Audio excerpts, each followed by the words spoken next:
말씀입니다. 다 앉아주시기 바랍니다.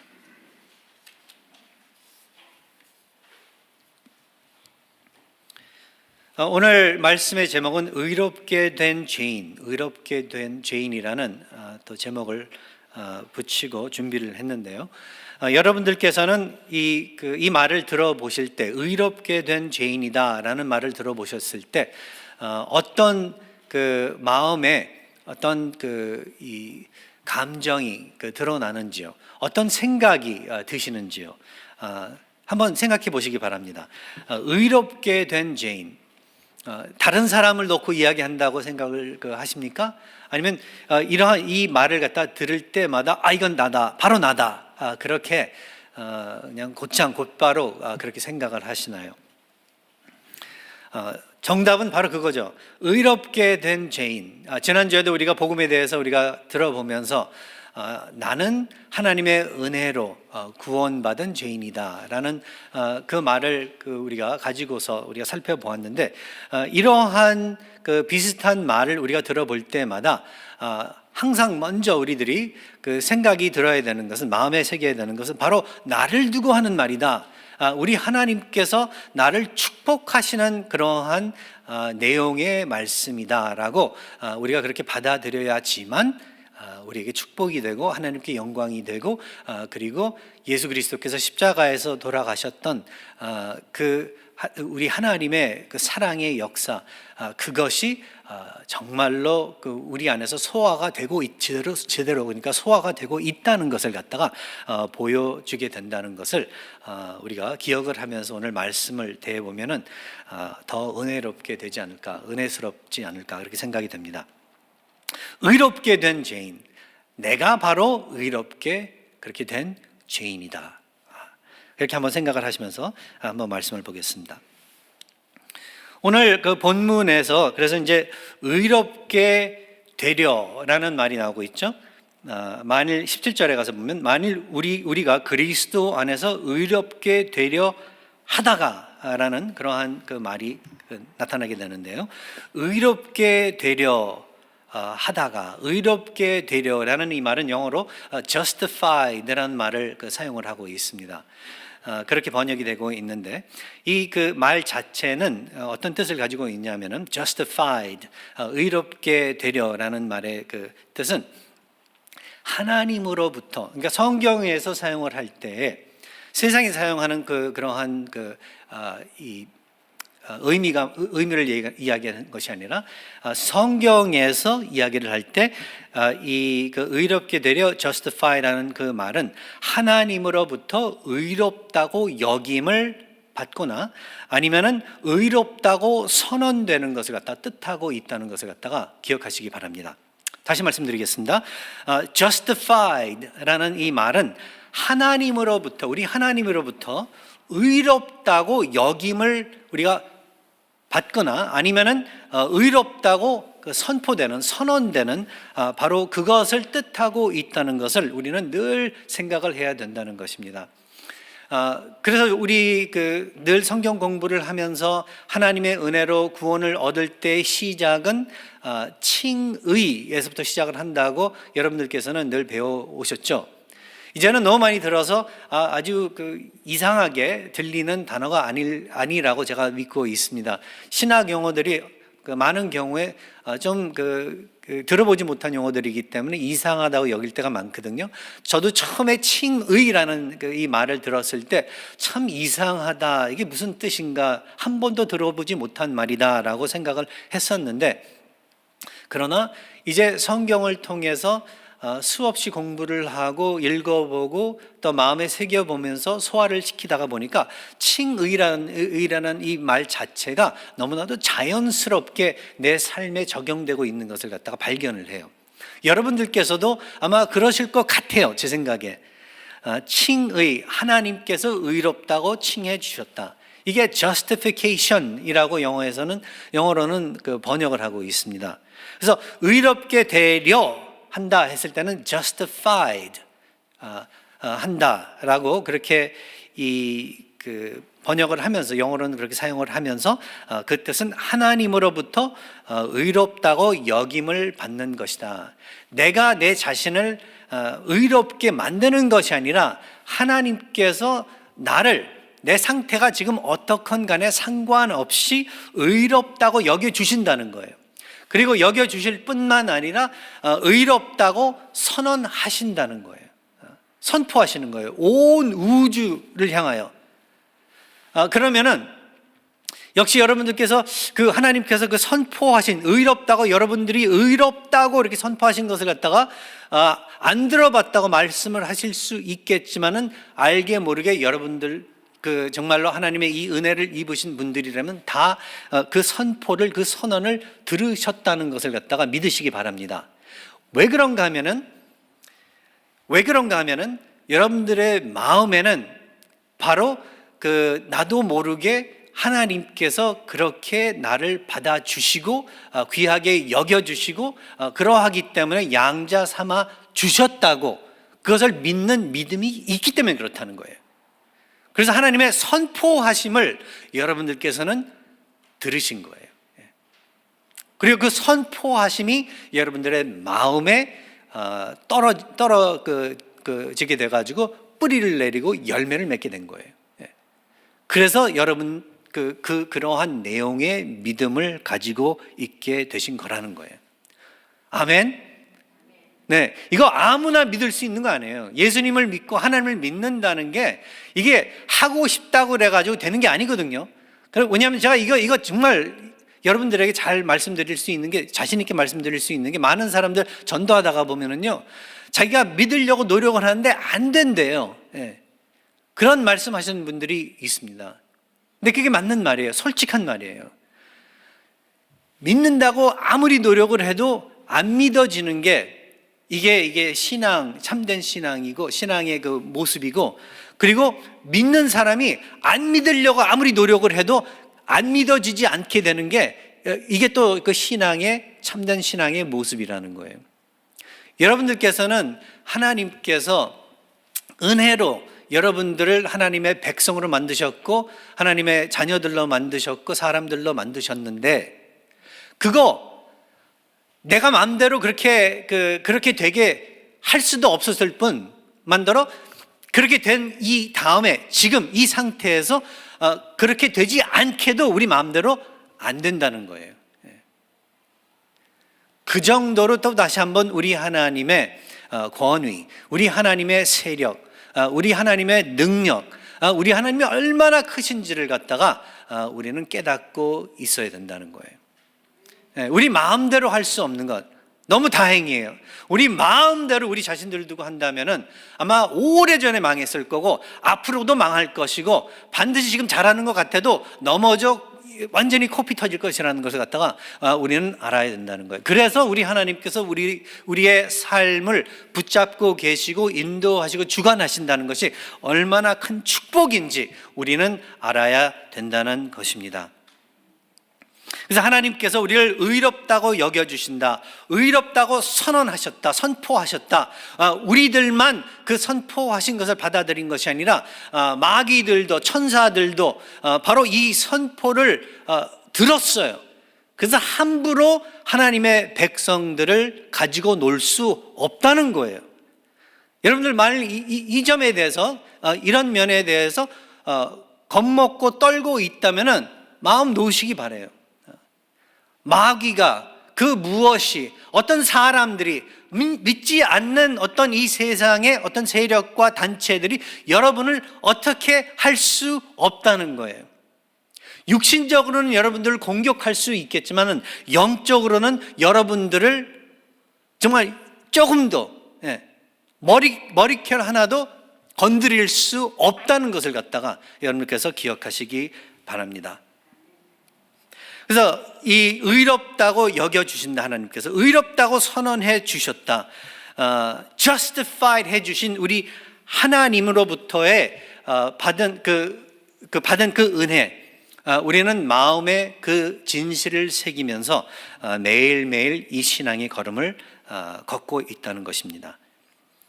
그래서 이 의롭게 됐다, 이 뜻은 거짓 매주마다 여러분께 말씀드리는 복음의 내용대로 전적인 하나님의 은혜라는 것, 그래서 21절, 오늘 본문 21절에 가서 보면은 내가 하나님의 은혜를 패하지 아니하노니 만일 의롭게 되는 것이 율법으로 말미암으면 그리스도께서 헛되이 죽으셨느니라. 그러니까 우리가 그 어떤 율법을 지키고 우리가 선하게 행하고 우리가 열심을 내서 만일 내 그 의로움이 이루어지게 그렇게 됐다면은 예수 그리스도께서 십자가에서 그렇게 돌아가신 것이 아무 그 의미가 없다는 거예요. 어떤 밸류가 없다는 거죠. 헛되이 죽으셨다는 거죠. 그러실 필요가 없었다는 거예요. 만일 우리가 할 수 있었다면은 예수님이 왜 그러셨냐는 거죠. 그래서 만약 사람들이 이 점에 대해서 질문을 한다면은 왜 예수님께서 십자가에서 돌아가셔야만 그렇게 되셨습니까? 왜 속죄하셨어요? 우리를 왜 속죄하셨어야만 되셨습니까? 우리가 그런 질문을 갖다 받게 된다면은, 아니면 그런 질문이 여러분들의 마음에 생기게 된다면은 정답은 바로 이거예요. 우리가 우리 자신을 의롭게 만들 수 없기, 그렇게 의롭게 되게 할 수 없기 때문에 예수님께서 꼭 그렇게만 해 주셨어야 됐다. 우리는 그렇게 또 문답에 대한 대답을 할 수 있다는 것입니다. 그래서 이제 우리가 그 점에 대해서 너무나도 이제 확실하게 붙잡고 있고 우리가 마음에 새기고 있는데, 근데 이제 문제는 17절에서 이제 오늘 이 문제를 갖다가 사도 바울이 던지고 있는데요. 만일 우리가 그리스도 안에서 의롭게 되려 하다가, 그런데 문제는 의롭게 되려 죄인으로 드러나면 이게 뭐냐? 그러니까 그렇게 귀한 은혜를 받고도 그 사람이 죄를 지으면 그 죄를 지은 이유가 은혜로 의롭다고 여김을 받아서 그런 것이 아니냐는 것이에요. 그 질문이에요.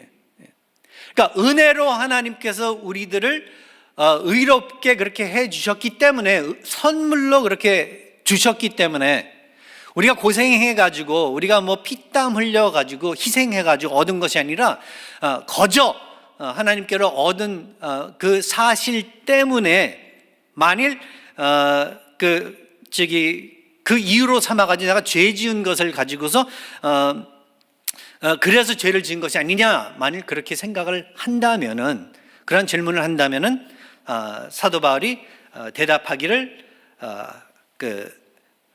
아니다, 영어로는 no, certainly not 이라는 그러한 대답을 하고 있습니다. certainly not, 결코 그럴 수 없느니라. 절대로 그럴 수 없다는 거예요. 거저 받았기 때문에 그래서 더 죄를 갖다가 이제는 쉽게 지을 수 있다, 죄를 지어도 괜찮다, 그런 생각을 가져서는 안 된다는 거죠. 뭐 하나님이 은혜로 선물 주셨는데, 선물로 은혜로 늘 용서해 주시고 의롭게 해 주시는데, 그렇게 쳐 주시는데 내가 아무리 죄를 지어도 괜찮지 않냐, 그러한 이제 그 생각이겠죠. 여기 앉아 계신 분들께서, 우리 예배 참여해 주신 분들께서는 이렇게 생각하고 있지 않으시리라 제가 믿고 있는데, 그런데 있잖아요, 머리로는 그렇게 알고 있어도 여러분들 실제 삶에서는 반대로 생각하고 그렇게 삶을 살 때가 있기 때문에 그렇다는 거예요. 그러니까 나도 모르게, 자신도 모르게 그 뒤에, 우리 마음 뒤에는 자기가 그 무엇인가를 잘못했을 때, 그 어떤 죄를 짓고 있었을 때, 어쩔 수 없이 내가 지었다고 그렇게 자기는 자기한테 그렇게 이야기를 하면서 위로를 하고, 그뿐만 아니라 그 뒤에는 내가 이렇게 좀 죄를 지어도 하나님이 용서해 주실 텐데, 용서의 선물을 주실 텐데, 의롭게 그렇게 해 주셨는데 하면서 마음 놓고 죄를 짓게 되는, 짓는 경우들이 있기 때문에 그렇다는 거예요. 마음에 손을 얹어 놓으시고 한번 생각을 해보시기 바래요. 여러분들도 이러한 실수를 범하지 아니했었나, 과거에. 우리 다 근데 이 실수를 범했을 거예요. 근데 사도 바울이 그럴 수 없다, 하나님의 은혜가 우리의 죄의 이유가 될 수 없다고 이야기를 하고 있습니다. Certainly not, 결코 그럴 수 없다. 이게 그렇습니다.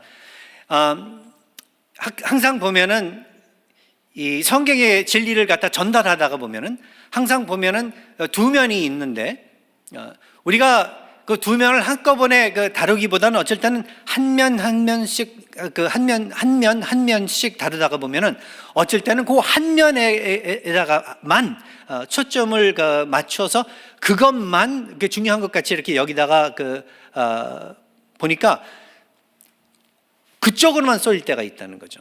그러니까 예를 들어서 하나님께서는 사랑이시다, 하나님께서는 용서이시다, 하나님께서는 자비로우시다. 그러니까 그러한 우리 하나님의 우리들에게는 정말 포근하고 따끈하고 굉장히 받아들이기 쉬운 그러한 면만 가지고 이렇게 강조를 하다가 보면은 그것만 생각할 때가 있다는 거죠. 거기에만. 그리고 그 사실에만, 그 진실에만 우리가 어떤 자신의 그 위로를 갖다가 거기다 걸어 놓으려고 하는데, 우리 하나님께서는 사랑이실 뿐만 아니라 또 공의로우신 분으로서 만일 죄가 있다면, 어떤 무엇인가 잘못된 게 있다면 그것을 갖다 반드시 바르게 놓는, 그러니까 죄에 대한 대가를 반드시 치러야만 그렇게 되게 하는 우리 하나님이시라는 것을, 그런 면에서는 우리 입장에서 볼 때는 참 무서우신 분이시라는 그러한 면도 우리는 같이 함께 받아들여야 된다는 거죠. 그래서 마찬가지로 우리 하나님께서 우리를 은혜로 그렇게 의롭게 해 주셨지만, 그렇다고 해서 우리가 마음 놓고 그렇다면 이제 마음 놓고 죄를 짓다, 그래서는 안 된다는 거죠. 결코 그럴 수 없느니라가 바로 사도 바울의 대답이에요. 그래서 18절에서 만일 누구든지, 그래서 입술로는 그리스도를 믿는다고 실토하지만 그의 삶이 지속적으로 죄로 물든 삶이고, 그뿐만 아니라 십자가에서 예수님이 무너뜨리신 그 죄의 지배를 무시하고, 그리고 반대로 고의적으로 그 지배를 다시, 죄의 지배죠, 죄의 지배를 다시 세우려고 한다면은, 예수님께서 무너뜨려 주셨는데 그런데 그걸 다 무시하고 반대로 고의적으로 그 죄의 지배를 다시 세우려고 한다면은 그는 주님의 복음을 처음부터 제대로 파악하지 못했다는 그러한 뜻을 가지고 사도 바울이 지금 설명을 하고 있는 것입니다. 18절에 가서 만일 내가 그래서 헐었던 것을 다시 세우면 내가 나를 범법한 자로 만드는 것이다 라고 그렇게 이야기를 하고 있는 거예요. 이것을 가지고 우리는 또 한번 묵상해 볼 필요가 있다고 저는 생각이 돼요. 항상 우리가 이게 갈등하는 거거든요. 하나님께서 나를 구원해 주시고 은혜를 더해 주셨는데 내가 왜 죄를 지을까? 내가 왜 그것도 같은 죄를 짓고 또 짓고 또 지을까? 왜 죄의 지배에 그 지배 아래 억눌려 가지고 힘을 못 쓰고 있을까? 이게 우리의 딜레마라는 거죠. 근데 저는 오늘 이 자리에서 여러분들에게 챌린지하고 싶은 건, 여러분들을 정말로 챌린지하고 싶은 것은 한번 마음을 생각해 보라는 거죠. 여러분들 마음을 점검해 보라는 거예요. 그래서 정말 예수 그리스도의 복음을 제대로 정말 소화시키고 계시는지, 정말 잘 이해하고 계시는지, 예수 그리스도의 그 복음을 정말로 이 머리로만 가지고 있는 게 아니라 마음에까지 번질 수 있도록 그렇게 살고 계시는지를 갖다가 한번 점검해 보시라는 거예요. 그래서 이런 설교가 필요한 것 같아요.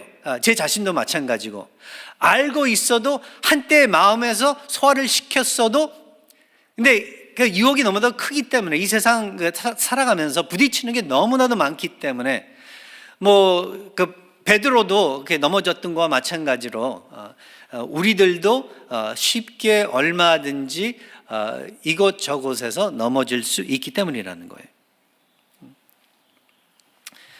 그래서 정말로 그렇다면은 내가 어떻게 하면은 그래서 이 진실을 잘 소화시키고 있는지를 알 수 있는 방법은 19절에서 사도 바울이 설명을 해주고 있습니다. 내가 율법으로 말미암아 율법에 대하여 죽었나니 이는 하나님에 대하여 살려 함이라 라고 이렇게 이야기를 하고 있는데요. 내가 정말로 이 복음을, 예수 그리스도의 복음을 소화시키고 있는지 아니하고 있는지 이걸 잘 알 수 있는 방법은 바로 이거예요. 내가 율법으로 말미암아 율법에 대해 죽어 살고 있는지, 아니면은 아직도 그 율법에 얽매여서 그렇게 내 신앙을 지키고 있는지, 이 질문을 해보면 알 수 있다는 거죠. 이 질문을 해보면 이게 아주 중요한 사실인 것을 한번 기억해 보시기 바랍니다.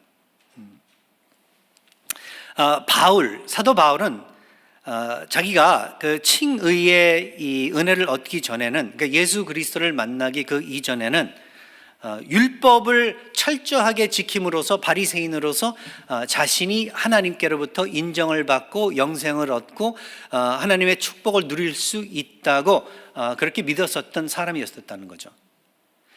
그래서 그 누구보다도 열심을 냈었고, 그 누구보다도 열성이 있었고, 그 누구보다도 열광적으로 그의 이 신앙을, 그의 이 종교를 지켜왔었던 그러한 사람인 것을 성경을 통해서 우리가 볼 수 있어요. 사람마저도 죽일 수 있었던 사람이에요. 하나님의 이름으로. 그런 사람이었었다는 거죠. 그러나 보면은 사도 바울의 그 모습은 이 평안한 사람의 모습이 아니었었던 것을 갖다가 우리가 언뜻 알 수 있습니다. 그에 대해서, 그의 성격에 대해서 우리가 만일 설명을 한다면은 굉장히 그 마음에 어떤 이 분노함, 이 분이 쌓여 있는 그러한 사람 같이 그렇게 보여요. 하나도 이렇게 부드러운 면이 없고 딱딱하고 굳어 있고 정말로 그 친구로 사귀고 싶지 않은 그러한 성격의 사람이 아니었었나 그렇게 생각이 돼요. 안 그런가요? 바울이 사울이었을 때의 그 모습, 그런 사람 옆에 가까이 두고 싶나요? 1년 365일 24시간 옆에 끼고 그렇게 같이 있고 싶나요? 그런 사람하고? 있고 싶지 않습니다. 그 뭔가를 갖다가 이렇게 따내고 싶은 그런 의도가 있지 않고서는 그럴 수가 없어요. 그런 사람이었었는데, 근데 왜 그래요? 철저한 사람인데, 율법도 지키고 모든 면에서 사람들한테 존경받고 손가락질, 흠이 하나도 없어 손가락질 받지 못할 그러한 경지에 있었던 그러한 사람인데, 왜 그래요? 근데 왜 그 사람은 너무나도 싫죠? 왜? 뭐냐면 사도 바울은 이 하나님의 은혜로 인하여 그 당시 때 사울이었을 때는 서 있는 사람이 아니었었기 때문에 그랬었다는 거예요. 하나님의 사랑을 몰랐었던 거예요. 그러니까 하나님의 공의나 하나님의 율법이나 이러한 면에서는 잘 알고 있었지만, 그러나 하나님의 그 용서와 자비와 사랑, 이건 모르고 있었던 사람이에요. 그래서 19절에서 이야기하고는 내가 율법으로 말미암아 이제는 율법에 대해서는 죽었다. 더 이상 이제 새 생명을 놓고 생각해 볼 때 이 율법을 갖다가 잘 지킴으로써, 행함으로써 그 무엇인가를 갖다가 내가 이름으로서, 내 행위로서 이루어졌다 하는 그 생각은 이제 다 갖다 쓰레기같이 여기고 갖다 버렸기 때문에, 그래서 이제는 내가 새로운 삶을 더 평화스럽고 용서의 그리고 은혜의 삶을 살게 되었다 하면서 뭐라고 이야기하고 있냐면 이는 이젠 하나님에 대하여 살려 함이라. 자기가 하나님에 대해서 살고 있다는 거예요. 19절에 가서 보면은. 그래서 19절에서 사도 바울은 진실로 의롭다고 여김을 받은 사람은 간단히 말해서 하나님을 위해서 하나님을 위하여 사는 사람이다. 하나님에 대하여, 영어로는 live for God, live to God 이라고 이렇게 번역을 하고 있는데 다 비슷한 말이에요. 진실로 참으로 의롭다고 여김을 받은 사람은 더 이상 자기 자신을 위해서 그 무엇을 위해서 뭐 다른 것을 위해서 사는 사람이 아니라 하나님을 위해서 하나님에 대해서 사는 사람이다. He is a person who lives for God, who lives to God. 이렇게 된다는 거예요. 그래서 여러분들도 한번 생각해 보세요. 정말 여러분들 하루하루의 삶이 하나님을 위해서 살고 계신가요? 하나님에 대해서 모든 일들을 하고 계신가요? 모든 결정을 그렇게 짓고 계신가요? 이게 아주 중요한 이 복음의 진리가 정말 내 안에서 잘 자리를 잡고 뿌리를 내리고 그 진리가 열매를 맺고 있는지 없는지의 테스트라는 거예요, 이게. 열심, 열정, 열광적으로 하나님의 일을 한다고 사도 바울이 사울이었을 때 생각을 했었지만 궁극적으로는 자신을 위한 일들이었었던 것을 갖다가 학자들은 이야기를 하고 있는데 결국 그 이유는 왜 그런가 하면 하나님의 그 율법을 향한 그의 충성과 복종은 보상을 받기 위해서 그랬었던 것이었던 걸 갖다가 지적을 해주면서 우리도 생각을 해봐야 된다는 거예요. 우리가 하나님을 순종하고 따르고 믿는다고 열심을 낼 때에 그래가지고 희생까지 하죠. 뭐 헌금서부터 시작해서 시간도 내고 뭐 할 때에 결국 그 일들을 하는 여러분들의 의도가 보상 무슨 더 큰 보상을 받기 위해서 하냐는 거예요. 이게 아주 중요한 그 모든 이 세상의 종교와 우리 기독교와의 큰 차이점이라는 거예요. 다른 데에서는 그 무엇을 열심히 할 때는 열성을 내고 그럴 때는 보상을 받기 위해서 해요. 그러나 기독교에서는요, 절대로 그래서는 안 된다는 거예요. 뭘 하고 나서도 내가 잃어버리면 다 잃어버리는 거지, 그것에 대한 어떤 나중에 이렇게 받을 보상을 생각하면서 해서는 안 된다는 거예요. 누굴 도와줄 때에도 내가 이렇게 하면 나중에 저 친구가 2배로 갚겠지, 이런 생각해서는 안 된다는 거예요. You owe me 하는 그러한 마치 저 사람이 나한테 이제는 빚진 그러한 사람을 만드는 것 같은 생각을 가지고 해서는 절대로 안 된다는 거죠.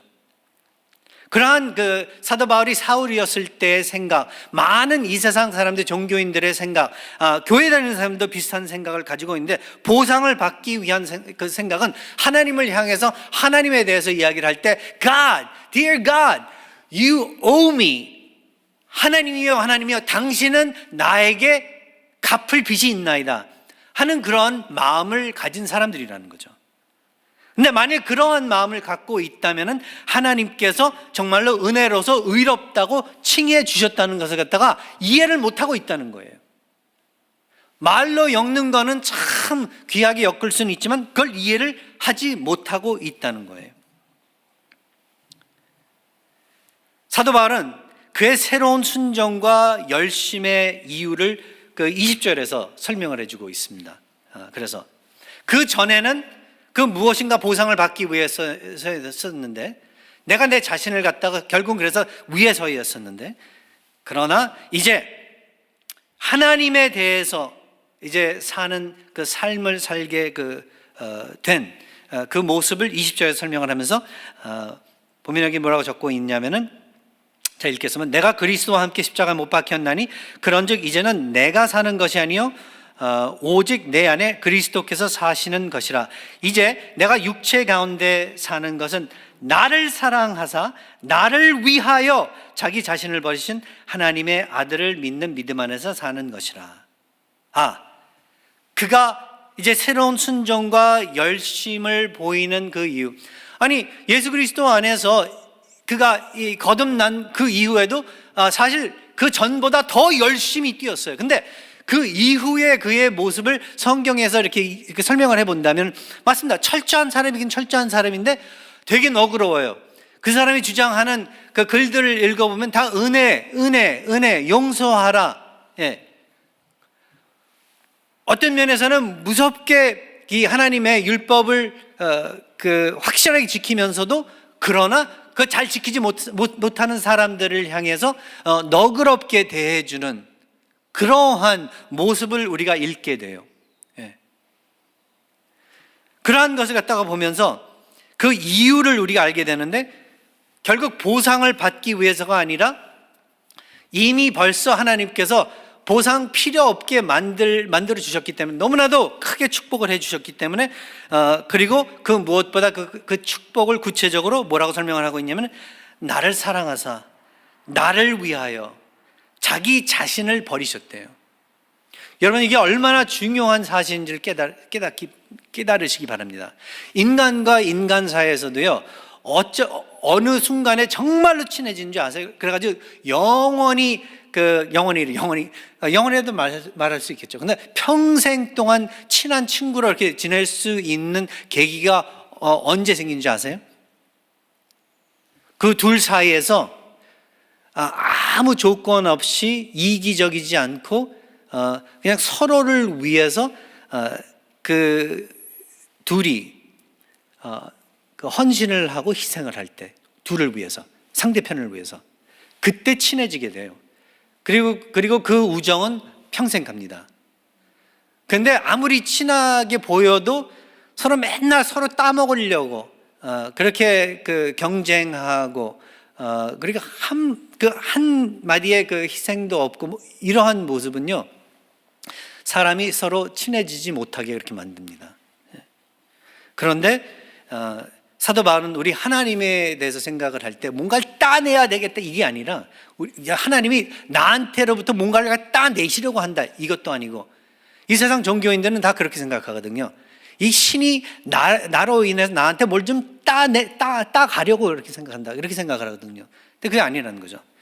나를 사랑하사 나를 위하여 자기 자신을 버리신 그러한 분이시기 때문에, 그래서 나는 이제 더 이상 나를 위해서 사는 게 아니라 하나님에 대해서 사는 사람이다. 이제는 하나님을 위해서 사는 사람이다. 여러분, 바로 이 삶을 우리 하나님께서는 여러분들에게 축복해 주신 거예요.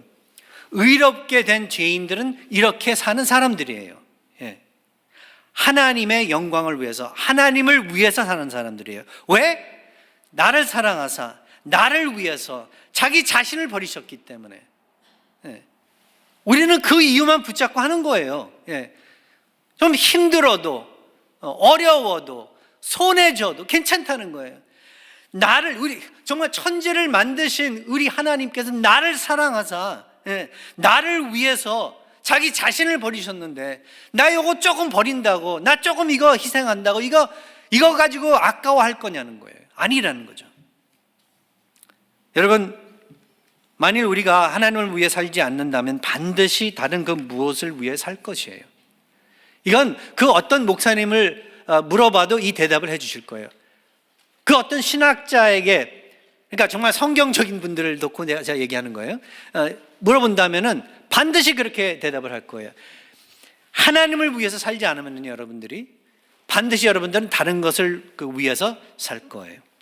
그리고 만일 다른 것을 위해서 산다면 그 삶은 멸망의 삶, 저주의 삶, 노예의 삶, 불행의 삶이 될 것이라는 것을 갖다가 명심하시기 바랍니다. 제가 이 예만 들고 오늘 말씀 마치기로 하겠습니다. 제가 잘 아는 분이 요 근래 제가 대화를 나누게 됐었는데, 엄청 지난 한 20-30년 동안 돈을 버신 분이에요. 굉장히 부자예요. 그런데 마음이 아픈, 굉장히 마음이 아픈 말씀을 하시더라고요, 저한테. 돈이 내 아들을 망가뜨리고 내 아내를 부패시켰으며 나를 망하게 했다, 그 이야기를 하시더라고요. 돈이 내 아들을 망가뜨리고 내 아내를 부패시키고 나를 망가뜨렸다. 근데 아직도 부자거든요. 아직도 부자예요. 자기 자신을 완전히 망가뜨렸다면서, 이제 나머지 설명은 제가 설명을 안 해도 알 수 있겠죠. 그러니까 자기 고백은 돈을 위해서 살았다는 거죠. 그러면서 이 회개의 그 말씀을 하시더라고요. 그런데 이게 참 그 마음에 아프게 와닿더라고요. 그 우리들은 뭐 돈이 아닐 수도 있습니다. 그 외에 다른 것이 될 수도 있어요. 근데 그 외에 그 다른 것이 하나님이 아니라면은 반드시 바로 그것이 나를 망가뜨리고 내 자식을 망가뜨리고 내 가정을 무너뜨리는 역할을 한다는 거죠. 그리고 개인적으로는 아무 의미가 없이 사는 거예요, 사실은. 참되신 하나님을 위해서 살지 않는다면은 아무 의미 없이 이 세상을 사는 거라는 거예요. 우리는 이 점을 두고 정말로 심각하게 생각을 해봐야 된다는 것이죠. 의롭게 된 죄인들, 우리는 의롭게 된 죄인들이에요. 밑바닥이 있었고 지옥으로밖에 갈 수 없었던 사람들이에요. 그런 사람들을 우리 하나님께서는 살려주셨어요. 자기 자신을 희생시켜 주시면서 하나도 우리에게는 뭐 받으실 거 없는데, 그래서 우리는 절대로 우리 자신들을 두고 주인 행세를 할 수 없다는 거예요. 이제부터는 의롭게 된 죄인들, 은혜로서 의롭게 된 죄인들, 더 이상 우리는 우리 자신의 주인 행세를 하지 않고 우리 하나님께서 우리 주인 되셔서 우리 하나님을 위해서만 정말 전신을 바치는 그러한 우리 하나하나 우리 교회가 될 수 있기를 예수 그리스도의 이름으로 간구하는 바입니다. 기도하겠습니다. 아버지 하나님, 저희들에게 늘 겸손한 마음을 늘 심어주시고 아버지 하나님 없이는 아무것도 할 수 없다는 그런 그 신앙 가치관을 가질 수 있게 해주시며 아버지, 이제 저희들이 받은 그 은혜를 가지고 제대로 우리 주위에 있는 사람들을 축복할 수 있도록 은혜를 베풀어 주시옵소서. 예수 그리스도의 이름으로 기도합나이다. 아멘.